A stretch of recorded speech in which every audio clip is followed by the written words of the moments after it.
listening to the cry of their people. And I think every single member of parliament who represent has a duty to listen to his people. And when the matter becomes so critical, then the beauty is to take action and make sure that the cry is minimal. And as much as the finance bill is concerned, there are a lot of areas of cry. One is that particular motor vehicle tax. It is affecting everybody. And when this tax is put in place, it will pain every single Wajiko that we want to protect. And us as a Kenya Kwanza government, we were elected on a platform of Hazara Nation. Hazara Nation means that we want to bring people from the bottom and bring them up.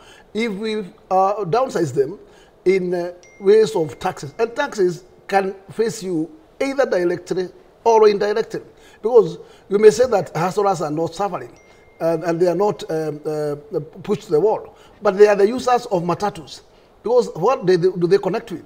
They use these particular vehicles in transportation.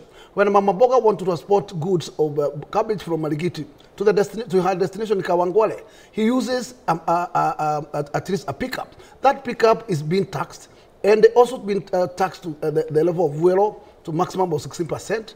And that particular cost is being pushed to that particular Mama Boga. So then we are saying nobody is being left not to suffer.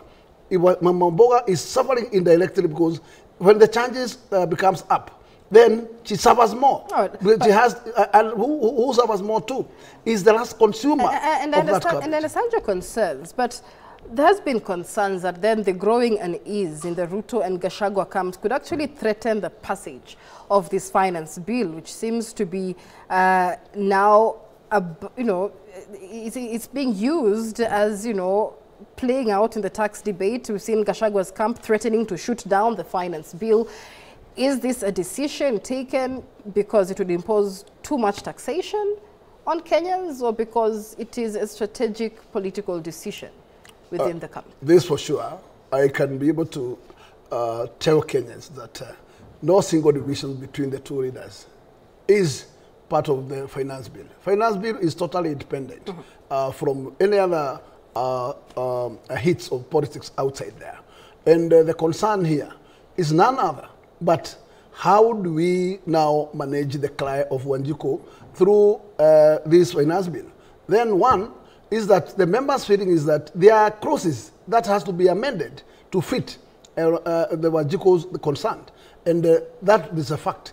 And as my colleague has alluded there before, members has the last whistle, have the last the say in the House.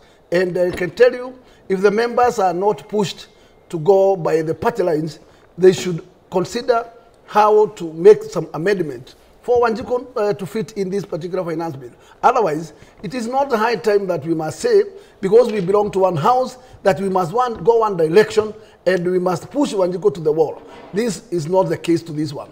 And I'm telling you, majority of members has the feeling that amendments has to be done in particular clauses to make sure that there is balancing in terms of taxes that are about to be fixed to Wanjiko. All right, Sosion, what are your thoughts on the fact that, or the concerns that the finance bill is now being used as a tool of war, so to speak, within these two camps, the deputy president and the president? Because there are concerns amongst Gachagua's allies who have interpreted the proposed budget cuts to the office of the DP as part of a broader strategy to whittle down the influence of the deputy president. However, there are those who are concerned that the DP is being disobedient to the president.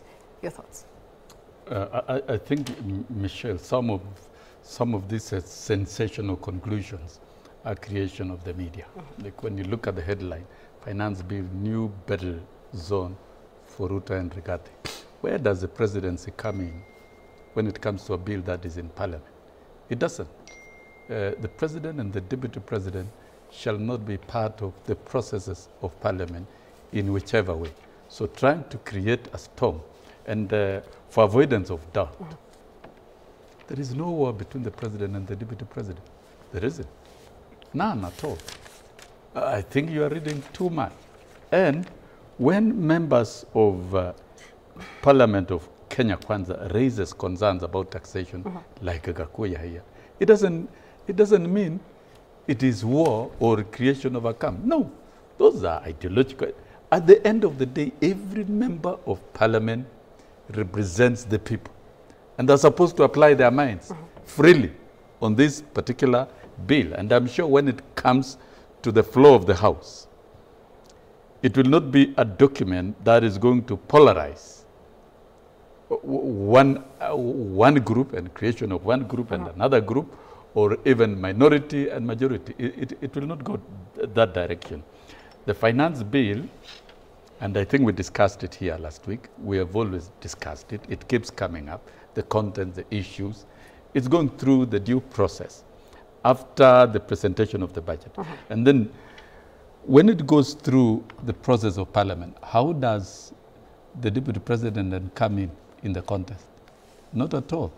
Any member of parliament, like Honorable Gakuya here, will read the finance bill and make the necessary amendments, or recommend and propose the necessary amendments, defend those amendments on the floor of the House, and it shall be voted by members of the National Assembly to the exclusion of any other leader, whether the president or the deputy, or even the leaders of the opposition. They will not be on the floor of the House. It is a business. And by the way, by the dint of the Constitution, Parliament is independent. It's an independent arm of government. It will operate freely. It is treating the document that has been proposed by Treasury, forwarded by Treasury to the Finance Committee. The Finance Committee is now analyzing all this data, all these concerns by Kenyans, and it will generate a report. That report, the powers of the Finance Committee shall include also the recommendation of amendments. The committee can propose amendments collectively and cast it in its report. It can defend certain positions with clear justification. And the chair, who will move the bill, I don't know, the standing orders allows the chair, is it 1 hour or 2 hours? Yes, 1.5 hours. 1.5 hours. And in those 1.5 hours, he'll be able to explain point by point, blow by blow, why certain positions have been taken. Right. So when the mover, who is the chair, will be moving, will it be the president moving, the deputy president, the who or anyone else? The president and deputy are not members of parliament. And that was the reason of giving it independence. But you see, trying to read it from a cheap lens from the media side, that it is war between, there is, in fact, I can say, you may call it cheap, however, we have sat I'm saying so as an insider, it is cheap. Elected members of parliament who sit in parliament and say they barely have the independence to make these decisions independently. This has been said by members of parliament on this very platform. So let me come to you, Gakuya, because, and as Osion says, it is the responsibility of every parliamentarian to analyze several clauses in the finance bill, amend those that they feel should be amended. However, when the finance bill was first proposed, it looked more like Kenya Kwanza members of parliament would support the bill, and Azimia members of parliament sat here and said as much. They do not have the independence to even shoot down the bill. Even those in Kenya Kwanza who may want to may have external influence. That being said, the face-off has been seen now, and you, Honorable Gakuya, seem to be leading those defending the deputy, or those speaking for the deputy president, if I would say. We've already seen MPs in Gachagua's camp opposing some of the tax proposals within the finance bill, and this came just days after the deputy president, essentially, some would say, set them up with the electorate and ask the electorate, ask your leaders what their thoughts are on the finance bill. This has come as a welcome move. But there are concerns then what would happen if the DP's forces decide to shoot down the tax measures as a result of a stance taken in this tiff. My take in this is that, Michelle, members has independent mind to make it, to cast any decision at the floor of the House. And I stand here, I represent Embakasi North. I am feeling the pressure from my constituent, and I cannot hide my head under the sand. I must be part of the discussion. proposing amendment of the areas I think are serious or concerned, where this bill should not be allowed to pass as it is. I am not advocating that, that the bill should be shut down in wholly, but the bill is subject to amendments of particular clauses that are totally preaching the public. And in this case, I would say, as much as maybe Team Gachagua probably is, I don't want to call it because I don't want to allow to a situation where we are coming back to Kieleweke and whatever. We are still in one bus, and it is important, Michero, to say that in fact there is no serious division between the head of state and his deputy. And in case there is any, it's a matter of what we call internal affairs between the party. And the party has not declared that there is a dead flag on this. And the members of the parliament will be purported to be aligning to either side of the two. I am telling you, they have their independent mind. And what I can say here, yes, there is always the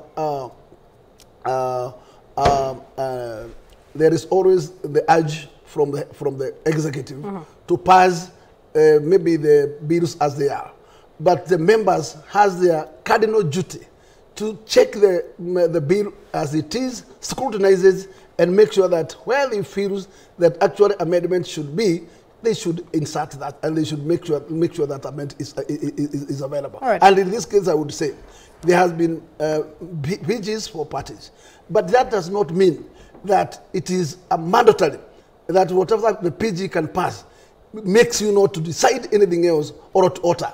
This is purely left to the single individual member's decision to make at the floor. And you might find this time round a different case where you may find members of the ruling party voting with the members of the opposition. And this is possible because we all represent. And here we are, we know how the last financial bill was so plaintive to the people of Kenya, and we cannot allow to go the same route. That does not mean we don't want to see this country growing.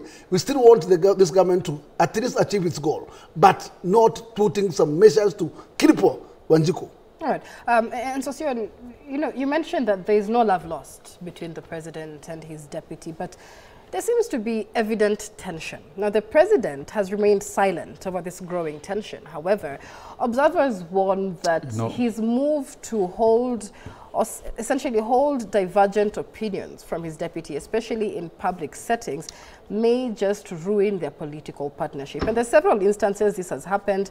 The president disagreed with his deputy on the issue of whether MPs should traverse other constituencies. And this is something the DP said when he was in the Rift Valley, asking Rift Valley politicians to stay within, wakae kwa wachane na Mount Kenya politics. And then in yet another incident, Ruto slammed Gachagua for remarks that he made when he said that he could foresee darkness ahead if the Mount Kenya region continued being divided, accusing the deputy of essentially, not directly, but of fueling ethnic politics.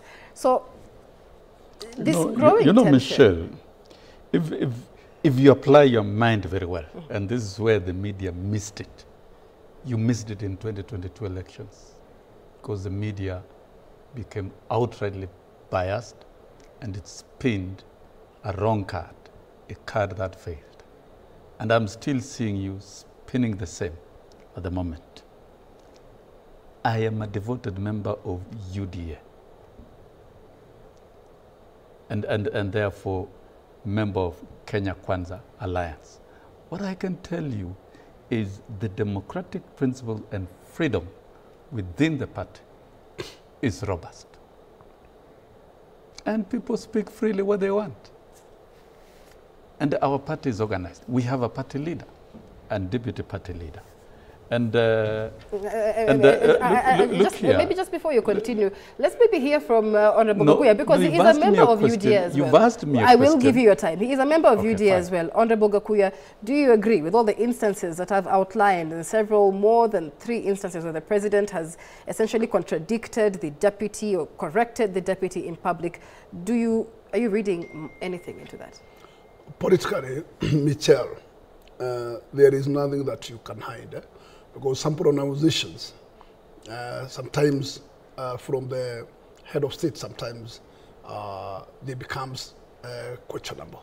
Because when you invoke words of backward politics and calling people names, then even though you do not mention particular person, but whatever you are addressing has been addressed by your deputy, then you lead some lines there.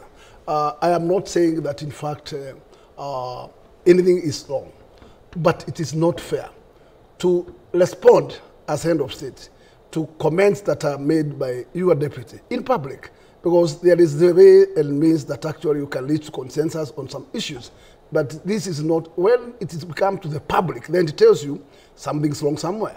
And as matters concerned, issue to do with the pronouncements made by the deputy president when he was in Rift Valley on matters about Kenya politics and interfering from, by outsiders. Okay. That does not mean that the deputy was advocating tribalism, but everybody comes from somewhere in this country. All right. Yes. Let's go back to Sosion. And of course, you blame the media for propagating a narrative, you say. But in the wake of this narrative that is already out there and threatens to polarize the nation, do you feel that the president should continue to remain silent?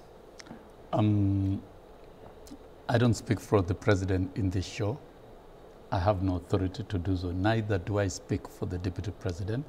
But as a party insider, and from where we came from, we know the party leader is the president. The deputy party leader is the deputy president. And the pronunciation of the party leader is what all of us will definitely follow, no doubt. The guidance, whether statements made in public or in private, it should guide everyone. That one, no choice. So what guidance is the president giving on this obvious tension? If the president, for example, makes it very clear that members of parliament are not tied to their constituencies, they are tied to their constituencies insofar as representation is concerned, because they represent those particular people. But the other two key roles, that of legislation and that of oversight, is a national responsibility. And therefore, through their cooperation and alliances, they are free to travel. Honorable Kakuya, if I meet him in Bomet, in collaboration with my local member of parliament, that is it. We travel around the country. And that is the president setting the record straight. And setting the record straight, it is on matters of policy and operations of the party. And that the president can make those pronouncements anywhere, anytime. Anywhere, anytime, whether in public or in private. And I am sure in other organs and structures of the ruling coalition, whether it's at the cabinet and whether it's wherever, whether it's the meeting between the president and the deputy, because they meet, that is it. So for us, what is it that is right? If the president makes pronouncements, and pronouncements that are good for the country, and those pronouncements are not only directed at party, they are directed at the entire leadership of the country. Right. Look at the president at the early time of his tenure and leadership.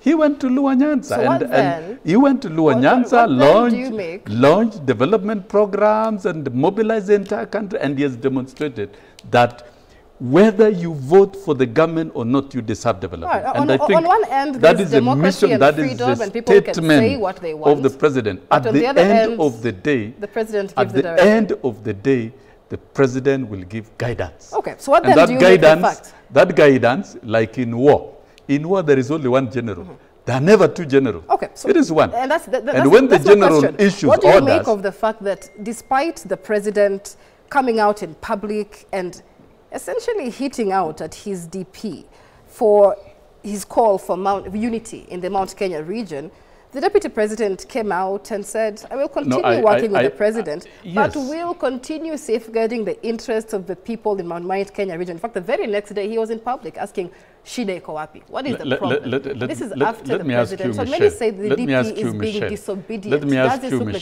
Let me ask you, Michelle, and for records, and show me. Now, answer my question Did you hear the president mentioning anybody's name? He did not. He did not. And in civilized communication, if I don't mention Kakuya's name and I mention that this is how it should be, it doesn't mean I'm talking to Kakuya. Kakuya has a different opinion, and that is how to communicate. The president will not reduce himself to arguing with individuals and naming names. I don't think he's not that type. The president will stick to issues. He has spoken to issues, he has moved to other issues, and is moving. What is very key for the Kenya Kwanza administration is to deliver the bottom-up economic transformation agenda with 5 key pillars, from agriculture to micro, small, medium enterprises, ICT, housing, universal health care, delivering on education, the creative economy, and many others. Transforming the economy of the country is key. And so pulling down the president to engage in petty conversation and the media trying to say, no, the president was answering the deputy president. No, the president was setting the record straight. Right. And he will set the record straight regardless of who makes the statement. Okay. Then, whether it is a leader of opposition, and the president has every right to contradict. Says, but every time the president says, has every right to contradict. Gachagwa's foot soldiers, including yourself, Honorable Gakuya, answering the president, seemingly, you know, like you got the impression that he was speaking about the deputy president. No, one Michelle, let me say. Once a pronunciation is made, and then your boss responded, and he reported on a negative. When names like primitives occurs, then you feel to understand who is this directed to be primitive. Is it an individual person? Is it persons? Or is it a community? Number 2, when the deputy president was in Rift Valley, and the pronunciation of, yes, there is some fire that actually seems to be happening in the Mount Kenya region, and where he thinks that actually there are some outside influences from outside. And then his pronunciation was not to stop anybody from touring a county to another county or from a constituency to another. But he was alluding to those negative politics. So nobody has stopped anybody to mingle, to do any goes. Actually, politicians, we do assist each other in Harambes and everything. And we have freedom to walk anywhere in this country. Only what we should avoid is to make utterances that are divisive. And I think this was the meaning of the deputy president. He has not meant anything to do with anybody not to mingle or not to be in any destination of this country. This was not the meaning. And therefore, the response which was made by the head of state, it appears as if the DP's pronunciations was castigating a particular people not to travel to Mount Kenya. That is not the case at all. Anybody is welcome. Everybody is welcome. It's only that actual element of negative politics is what he clearly told Rift Valley leaders how is in Mount Kenya politics. Those were his but he didn't mention they should not step in to Mount Kenya. There was no such a pronunciation.